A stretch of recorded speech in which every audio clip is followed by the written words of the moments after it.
నమస్కారం. ఈరోజు మనం భగవద్గీత 2వ అధ్యాయం సాంఖ్య యోగంలోని 48వ శ్లోకాన్ని తెలుసుకుందాం. ఈ శ్లోకంలో శ్రీకృష్ణుడు సమత్వ యోగం అనే గొప్ప జీవిత సూత్రాన్ని బోధిస్తున్నాడు.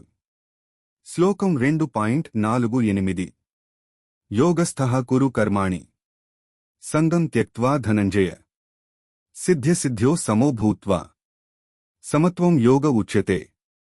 సులభ భావం. శ్రీకృష్ణుడు ఇలా అన్నాడు: ఓ ధనంజయ, అర్జున, ఫలితాలపై ఆసక్తిని విడిచిపెట్టి యోగస్థితిలో ఉండి నీ కర్తవ్యాన్ని చేయి. విజయం వచ్చినా అపజయం వచ్చినా సమానమైన మనస్సుతో ఉండు. అలాంటి సమబుద్ధినే యోగం అంటారు. వివరణ: ఈ శ్లోకం భగవద్గీతలోని అత్యంత విలువైన బోధనలలో ఒకటి. జీవితంలో ప్రతి పనిలో విజయం లేదా అపజయం రావచ్చు, కాని మన మనశ్శాంతి మాత్రం ఫలితాలపై ఆధారపడకూడదు. విజయం వచ్చినప్పుడు అహంకారం లేకుండా, అపజయం వచ్చినప్పుడు నిరాశ చెందకుండా, సమతుల్యమైన మనస్సుతో ముందుకు సాగడమే సమత్వ యోగం. శ్రీకృష్ణుడు అర్జునునికి చెబుతున్నది: నీ బాధ్యత కర్తవ్యాన్ని చేయడం, ఫలితాన్ని సమానంగా స్వీకరించడం నిజమైన యోగం. జీవిత సందేశం: విజయం వచ్చినప్పుడు వినయంగా ఉండండి. అపజయం వచ్చినప్పుడు ధైర్యం కోల్పోవద్దు.